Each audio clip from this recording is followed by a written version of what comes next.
Hey guys, it's Verona here, and today's video is going to be quite emotional and special.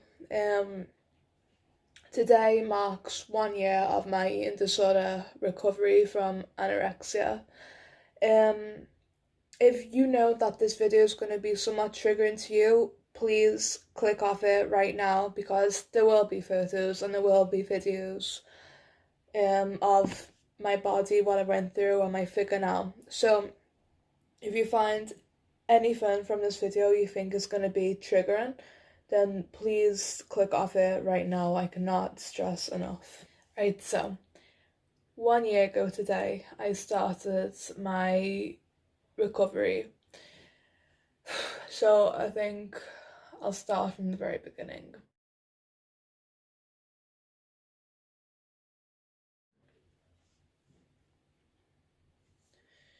So,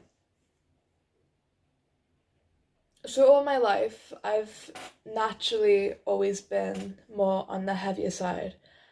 Um, I've never been like fat or big. I've never been that. I've just been like kind of chunky and more bloated, puffy aspects of it all. Um, I used to eat whatever I wanted, whenever I wanted, and now that I'm looking back at my habits, I kind of felt like in a way that was binge eating. I remember coming home from school. I was always home alone when I came home, so I would find whatever food there was in the fridge or the cupboards, and I just eat it. And I do whatever. Like I'd get cereal down and have serving after serving of Cocoa Puffs, and then I'd make some porridge in the microwave and douse that with sugar and syrup. I'd eat on cookies and chocolates as snacks, ice creams. I'd even sometimes get fish out of the freezer. This was before I went vegan. I have not been vegan all my whole life, by the way. I used to get fish out of the freezer and bake that and just eat that. Yeah, and make jam and Nutella sandwiches and eat off of that as well. And on top of that, I was having, breakfast and meat, dinner and stuff. So, yeah, I was eating, honestly, I don't know how many calories I would have added up to, probably about more than the average, but I'm not too sure. But I wasn't exercising either. Um, I did do walking. I remember I used to walk home from school. I used to go to St. John Bosco, which is where I used to walk from. And I remember just about half an hour, 40 minutes into my walk, I would call my granddad or someone to come and pick me up because my legs were tired. So I guess you could say I was really quite unfit. It wasn't until I started Hubert College, which was year 10 for me, that I started the gym because where I went to school there was a gym there around by Allsop, so it was quite close, and I thought, you know what, I want to give this a go. I felt motivated to make a bit of a change, and that's what I did. So I went to the gym. I had absolutely no clue what I was doing whatsoever. So I used to get like a pair of dumbbells and do whatever it was. It would be like that or that or these, like I just do whatever without knowing form, anything like that. I didn't really do much cardio, and if I did do cardio, I don't think I lasted it. I lasted long, and even if I lasted it, I was forcing myself to do it, forcing myself to do things I didn't want to do because I just had to lose weight. I started off, my starting weight before exercise and dieting alone was about 75 kilos. So for most people can be really thin and lean off of that weight, but it just depends what you do, what kind of body composition you are. I'm not saying 75 kilos is not skinny. For me, it wasn't. With my body composition, it wasn't lean, it wasn't fit. But for most people who are lean, that is a lean physique because of the skin composition and the muscle that they have. But for me, it was none of that. So yeah, when I started the gym, I didn't really have a diet as such. The stuff that I thought was healthy wasn't for me. I'm gonna put it out there as more nutritious and less nutritious because I don't want to think of healthy foods and unhealthy foods. Like, no, I don't want to think that way. And especially what I went through, I cannot be thinking that way and persuade people to think that way. It's wrong. Like, chocolate can be healthy. It's just not as nutritious as, per se, some strawberries. But anyway, so I used to snack on dried fruit, which is usually packed full of sugar. Um, and it wasn't like a serving of it. I used to go through the full pack of it. And after my gym, I used to come home and eat a chocolate bar because I thought, you know what, I've worked hard in the gym today, I've burned a shit ton of calories, I shall reward myself with a dairy milk or a galaxy bar. Not knowing that calories in versus calories out is very, very important for weight loss and turning up journey. I used to have yogurt with fruit, but it wasn't like Greek style yogurt or dairy free yogurt, which is quite nutritious. It was like those yogurts that already have the fruit in there, that already have a really high sugar content. Um, so yeah, whatever. I thought basically in short term that if I exercised, I could eat whatever the hell I wanted to. So I'd say a few more months down the road here. It was coming into December, January time. I started to take my regime more seriously. I used to get up quite early in the morning to do a little jog round. I used to do about less than a mile's jog twice of a morning and fasted. And then I'd come home, and that's when the bodybuilding meal started, which was waffles and a fried egg, which was hardly cooked because I could not cook for shit.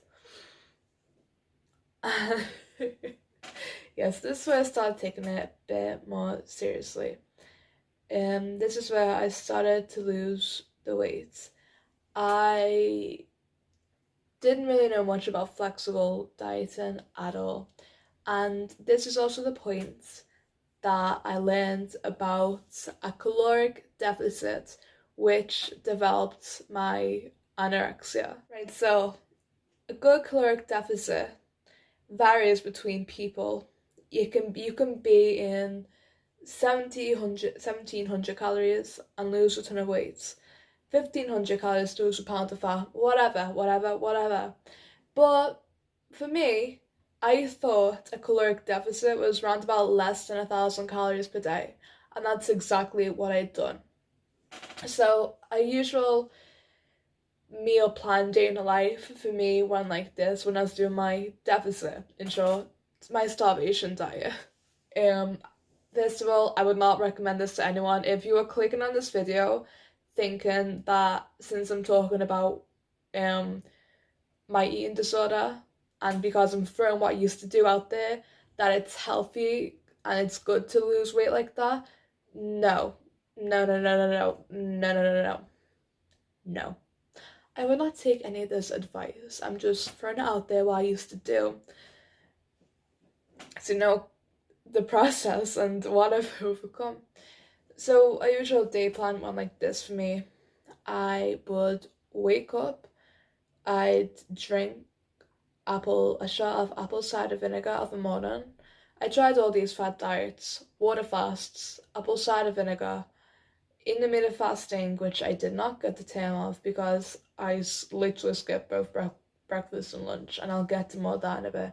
But any fad crash diet you can think of, I done it to jump shift into my weight loss journey faster. I did all that.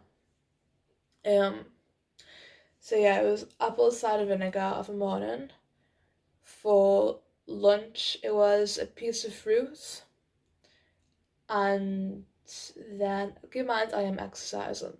And then for dinner, it would be a vegan, low calorie ready meal from M&S. Like, you know, those meals under like 500 calories, something like that. It was that. So yeah, I was roughly eating about 500 to 900 calories a day.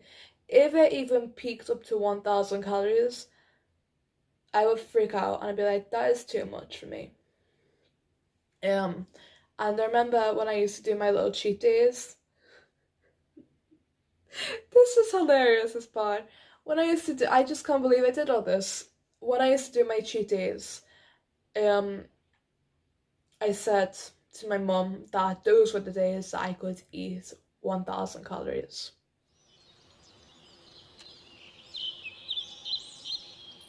Yeah, those were the days I could eat to still a really, really, really low amount to keep my body functioning. Yeah, I'm not exaggerating when I say this, I burned roughly 1000 to 10,000 calories at the gym. I went on all the machines, treadmill, bike, elliptical, rowing, and then a 200, 500 calorie burner kettlebell workout, followed by another calorie burner cardio session. So I was burning a lot of calories at the gym. And so my calories and fats for the day and all my macros for the day were zero, literally zero. If you had my exercise in, it was zero. So you may have seen me eating, I was burning all that off. So let's get down to anorexia. Right. So everyone was telling me that I was losing weight. I was growing pale and my hair was thin and brittle. When they told me I was losing weight, I took that as such a compliment. I was like, I know I'm losing weight, thank you for pointing that out. Even when people were telling me to stop losing weight, I was like, how can I stop losing weight? I've developed this habit that is working for me. I'm dropping all this fat. I'm dropping all this weight. How can I possibly stop? Like, how could I stop? What would they think of me if I like a normal person? I just couldn't do it. And this is where my bloating and IBS came in. It developed poorly because of my eating disorder. I wasn't eating enough, so I did become quite puffy in my stomach. Small waist but puffy stomach because I was not eating at all, and that happens. You do bloat, and I'm bloating to this day. I don't know if it was because of that, but now one thing that has not recovered is my digestive system, and I fucked that up for the long term. I remember laxatives came into play as well. They were over-the-counter drugs. They were served to me over the counter. So I took them, and I took about 2, 3 a day, hoping that it would make me lose weight, because I know a lot of people done that and they said it's proven. It's not proven. Laxatives don't drop weight. Stool does not drop weight. It just, you get the pretty picture. At the time that I was going through all this, coldness, pale skin, weight loss, hair brittle, all the stuff that I couldn't see but other people could see, I didn't know that my cousin was in fact struggling with the same thing, and she was admitted into the hospital before me. I was in the bath. I made it really, really, really hot because I was freezing. And my mom came in and she was like, have you spoke to your cousin? I'm gonna leave her name out just for identity purposes. She's like, have you spoke to your cousin? And I'm like, no, why? And she's like, oh my god, she went into hospital. And as soon as I heard those words, I immediately broke down in tears.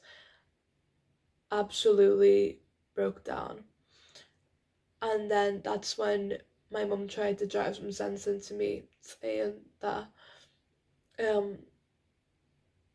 you should take this as kind of a wake-up call. If you keep doing what you're doing, it's going to be the exact same.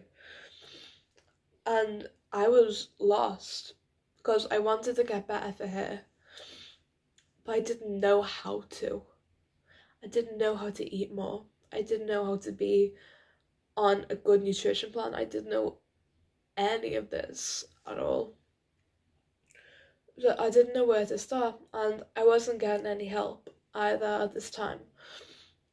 The only time I started getting help was around about May, early June last year, when I started seeing someone at an eating disorder clinic. So that's what we done. We went in, and they were trying to give me help, but I wasn't listening. I was like, I don't care if I end up in hospital, I don't care. Because then I would have actually succeeded something. If I ended up in a hospital bed with this disorder, I knew I would have accomplished something, because I was then sick enough, I was sick enough to be in a hospital. I was sick enough that I had to be in a hospital. So I didn't really care. I wanted that to happen so badly. Otherwise, all of this would have been for nothing. Of course, my weight kept dropping, like a pound per week, a kilo, 2 kilos per week. Per 2 days, actually, it was dropping rapidly. By the time I got admitted, it went from 75 kilos to 54 kilos in the course of literally less than 9 months. That all happened. My cousin getting admitted was probably one of the hardest things I'd ever have to hear. I don't think I would have to hear anything like that, ever. And it was hard. It was so hard to hear that.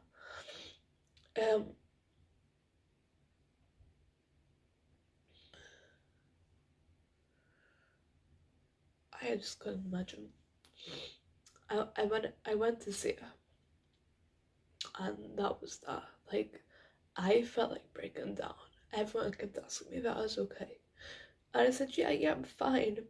But I wasn't. I was trying so hard not to cry, because I didn't want to do that in front of her, in front of my uncle, my auntie, and everyone else. I didn't want to do that.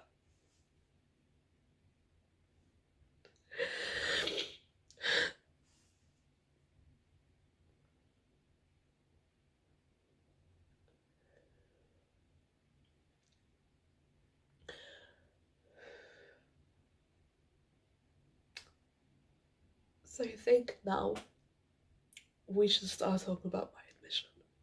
My admission was crucial. And it was really, really crucial.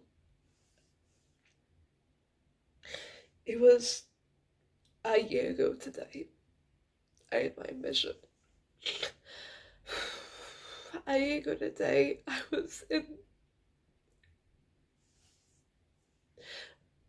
was in the office with people who were trying to give me help, and I wasn't taking it at all.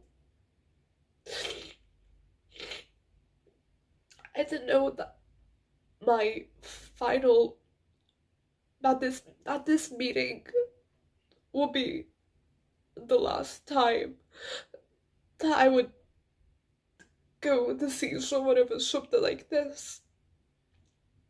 The last time I didn't know that this day would have been the last time I stepped foot in my house, that I held my dog, that I actually had moments with my family. I didn't know that would be the last time. A week ago even, I didn't know that would be the last time I'll be seeing my friends into a while, actually.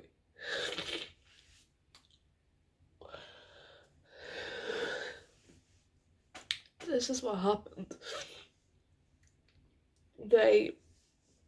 She wanted to check my heart rate to make sure all the things were steady.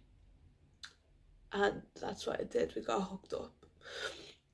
And my heart rate, now for a natural person, the heart rate should be about 125 to 225 so beats per minute. My heart rate was around about 33 beats per minute. 33 beats per minute. It only rises when I was stressed. And that's when my heart like beated rapidly. It was unhealthy for my heart rate to fly from 33 to 90 or 100 something. It was actually unhealthy for my heart to do that because I wouldn't have been able to breathe. And in the night, it went from 33 to 20, 27. It was in that range. It was lower in the night. I remember when she told me that they needed to arrange a bed for me, I screamed the place down. Honestly, screamed and lost it, went into such a hissy fit. I was panicking. I was panicking so much. I would have been in a bed with people like force feeding me. I wasn't allowed to exercise. I wasn't allowed to do things that made me feel good. I was just forced to be in a bed and eat and put on a bit of weight and then call it a day. And I thought I could make the rules here. I said to myself, okay, I'll do a night and I'm going home. Like, I decide when I can leave. Okay. I remember, because next week's my birthday, so you understood how badly I wanted out that hospital bed. I wanted to have my birthday cheat day. We booked tables at the Harvester that I was looking forward to going to and eating all sorts of cake and stuff. And burgers, I was looking forward to that. And I'll get to that in a bit. But yeah, I think the hardest process for me was that during my admission, I was not allowed to be a vegan. Well, I wasn't really vegan before, I was just living off one fruit a day and saying that's a vegan diet. Compared to my diet now, which is still vegan, it's pretty drastic that was a starvation diet. And yeah, I actually went a long period of time without meat or dairy. And when I say vegans get sick if they eat a piece of chicken or a fried egg, I mean they get sick. Badly. I don't know if this had to do with anything with me being vegan and I was like consuming milk for the first time since a while that fucked up my digestive system, or that my body wasn't used to being fed a ton of food, but I was in severe pain. And honestly, I mean that from the bottom of my heart. The pain was so severe. I couldn't walk or anything. It was excruciatingly bad. I was constipated. I had acne, bloating, everything. I still couldn't walk, so I had a wheelchair that I called Susie. I gave that thing a name. It was my new best friend. Yeah. I'll throw some pictures here and there, but yeah, I had a wheelchair called Susie. Long story short. And I remember that wheelchair actually kept getting robbed. So there was one time that my nan came in and we hid, I think it was my nan, I'm not too sure, and we hid the wheelchair like behind the curtains. So it was just like a big shadowy thing in a curtain so no one could steal my wheelchair away from me. Oh god. Right, so my plan was around about 3,500 more calories per day. And it was stuff like burgers and sweet potato fries and ice cream and stuff. Now, you know that your girl did not want anything less nutritious than a piece of goddamn fruit. She didn't want the burgers, she didn't want the sweet potato fries, she did not want the ice cream. So what did she do? Well, she said the ice cream bloated her. She said she couldn't have stuff like white bread and white potatoes because it was really bad. And that the second one's actually quite true, to be honest. I don't eat white carbs at all because they really do fuck up my metabolism and digestion so badly. So I guess that one was true. But I was still really, really, really fussy. Okay, when it came to my food, I still wanted my apples and my salads, but they were not gonna give that to me. They were gonna give me burgers and pizzas and Chinese food, which was bloody delicious. Don't get me wrong, the hospital food. If I could go back in time, I'd go. I'd break my leg on purpose right now just to go back and eat that goddamn food because it was exquisite. Anyway, that's beside the point. I just had to put up with whatever they were feeding me. And I was trying my best to get out. I kept saying to the nurses, it's my birthday next week, so can I leave within like a week? I'll do like 2 more days. And if I was in their shoes, I would probably be like, bitch, what on earth are you talking about? You did not decide when you can go out. You can leave when you are better. And even when I was admitted, I didn't think that I was sick enough to be admitted, to be honest. I didn't think I was skinny enough to be in a hospital, so I felt ashamed. Compared to all the survivor stories that I've saw, I did not think that of myself. When, besides weight loss, there's so many other factors with anorexia and eating disorder that fuck up inside of you. There's so many more things than just weight loss that get messy. And I might make another video explaining all that, so, because I don't want to get too into it today. Fast forward to my birthday. It was the worst day on planet Earth. And that's why I'm not looking forward to this one because coronavirus happened. I remember saying that I wanted this year to be so special and to make up for last year because it was so goddamn awful. We still went to Harvester, but I didn't have my birthday burgers or the cake that I wanted because I thought, well, I'm eating burgers and Oreos and stuff now in a hospital and chocolate, so what's there to treat myself to now? So I went to the Harvester and I had salmon, rice and vegetables and no dessert. So it was pretty goddamn shit. My dad came in the hospital ward with an Ariana Grande cut out standee for one of my presents. It freaked people out because it was just, I had it set up in my hospital ward, so it was just standing by my bed and the nurses came in, they were like, I almost crapped myself because I thought that was a person standing beside your bed. I'm like, who's she? And I'm like, oh, that's my cardboard cutout. It was the best. Yeah, everyone came to see me, my friends came to see me. One of them came in with a giant ass balloon, which I loved. You would not get the joke of Chocata if you have not met us too. So it was the best. It really was.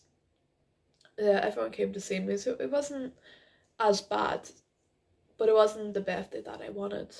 The hospital even bid together to get me something. They got me new pair of slippers and a haircut which came with a blow dryer and some curlers, clips and stuff like that. So it was like a whole hairstylist thing that the hospital staff got me, my team got me, which I'm very, very thankful for. And they sang happy birthday to me in the ward and I was just red-faced because that's one tradition that I hate. You know, people serenade you with happy birthday, but you know, it could have been worse. It could have been TGI Fridays. But yeah, I still use that haircut to this day. So after my birthday, I only had like, what, a week or 2 weeks left of my admission. I'm not too sure. Because I overstayed the required time because I still wasn't ready to leave. My nutritionist actually came in on my birthday to write down an eating plan for when I get out. So I wouldn't say I had full control over it. I just had some. I could pitch in here and there what I wanted on it. I did not follow my plan at all. The day of my release day, I cried. I was like, I'm not ready to leave. Yada yada yada. I don't want to go. When you're so used to something, you want to hold on to that. And you want to hold on to how you feel. And then be told that you have to go back to normal. But No, you just not you're not ready for it at all from going from one environment to the other. Even if our other environment was home, I wasn't mentally prepared to do that. And as stupid as it sounds, I wasn't ready to say goodbye to everyone that helped me there. I wasn't ready goodbye to say to my team or the staff there because they helped me like no one else that bothered to help me. They helped me so much, and I am so thankful for them all. And I think that's one of the reasons why I was so goddamn upset.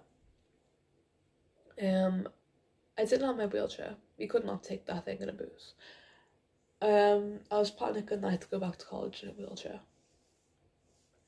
Just because there are a few judgmental people there. And I'm ready to say that. Because as soon as I came back, I was literally the talk of my school. Like, as soon as I walked through the door with my friends, Oh my god, she's back. Oh my god, Verena's back. Oh my god, oh my god, oh my god. it was like I came home from battling World War II or something like that. Bitch, why are you so shocked to see me? I was coming back. You all knew I was coming back after this, period of time. Anyway, so it was hard getting back to my usual life. It was hard. It's hard eating in front of people. I still have that anxiety now, actually. Nothing's really changed. I'm still getting sick. One thing I've got to point out in hospital was that I was so goddamn sick. After I had my breakfast, I was vomiting. Lunch, vomiting, everything, and I was not doing that on purpose. My body's natural response to eating a ton of calories was to throw up. And that's what happened. It was just a natural response. It was not self-purge or anything like that. And since my heart rate was so low in the night, plus with the vomiting,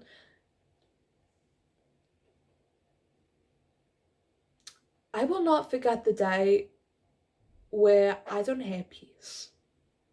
I woke up to my heart rate machine going off on one, going absolute AWOL because I remember this one time my heart rate dropped to 15.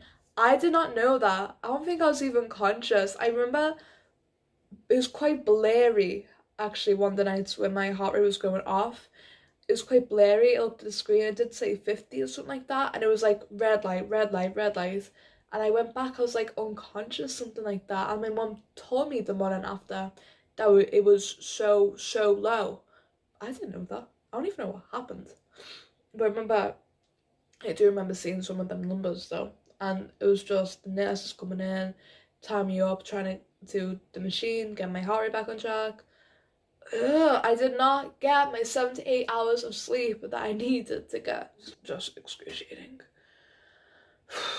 One point of information that I forgot to put in there, and I don't even know if I want to say it, but I was in the 24-hour call, and if no one knows what a 24-hour call is, in short terms, I had 24 hours left to be alive. If I didn't eat something, I would be dead. That's how it went. They did not tell me that. They told my parents that, but not me. Which I thought was quite wrong, because I think I should have been made aware. If I was gonna die, I should have been aware of that. Because I could have simply just not ate. And then it could have been a whole different story. I wouldn't even be telling the story now. You know? That's one of the things that haunts me. And I just can't get over it. It's frightening, and I looked different back then. I looked unrecognizable. I looked frightening, really. Looking back at those pictures is hard.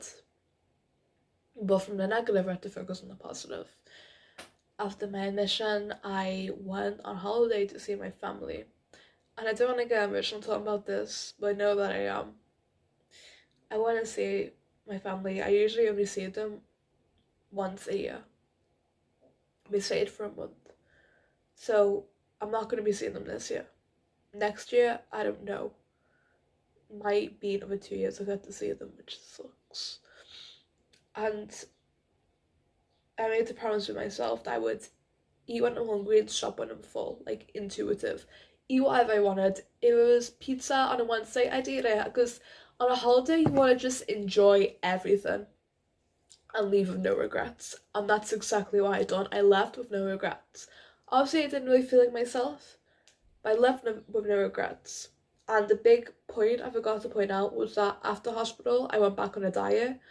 Leading up to my holiday, it was dieting, and when I came back from holiday, I went on another strict diet instead of just sticking to my goddamn plan. And my family helped me so much over there. It was my aunties that helped me a lot, an awful lot. I don't think I could have done it without them, you know. Yeah. So it wasn't until after I came back things actually started to look up for me. I got a job at a hair salon, which I don't have anymore. But I'm hoping to get back on my feet after all this is over. I'm determined to. I went back to school and done well in my work over the time that I had. I got an amazing job as a party entertainer at Jumpin' Jacks, starting off doing Harley Quinn, and I've went on to do characters like Belle from Beauty and the Beast. So I want to thank that team for that chance, because I would not give that job up for the world, really. This has been a positive learning experience for me. It wasn't until November, December time I was able to go back to exercise, and that's what I did. I went back and done weights and done an understandable regime. I knew what I was doing with the barbells and stuff, and it was the first time that I went at the gym feeling great, like I'd done something and accomplished something since I knew what I was doing. And that's when I started flexible dieting as well. I done little treat meals on Fridays and Saturdays. So Monday to Friday lunch, it was nutritious, yummy, healthy salads, foods, whatever.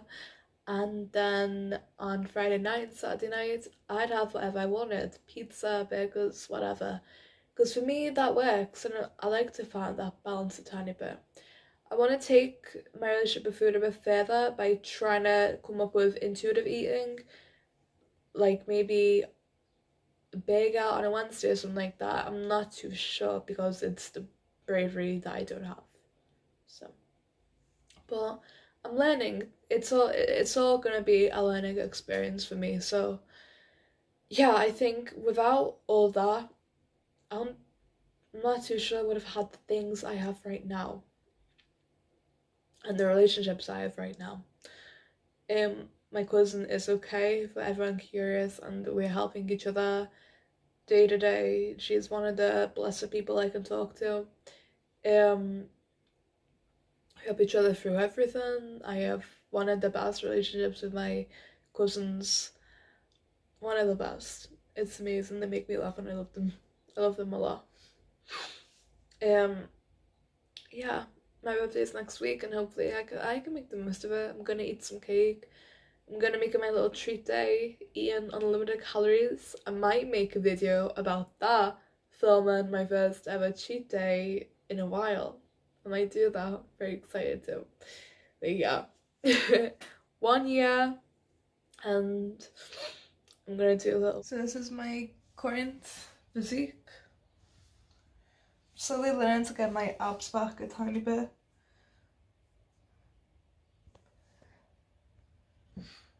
And shoulders. Yeah. Needless to say, actually I'm a bit happy of how I look now. It's still my bad days where I doubt my body image, but that's not something we should focus about. If there's one thing I'd like to change about myself, it would be achieving my abs back. But long term, I'm currently on a new plan to fix my bloating as well, which I might make a video about. So that's probably why my stomach doesn't look the best, because I'm trying to fix my bloat and my digestion right now. So that's my goal at the moment. So yeah, thank you all so much for watching. Please like and subscribe. Give a thumbs down if you absolutely hated it, that's fine too. And I love you all.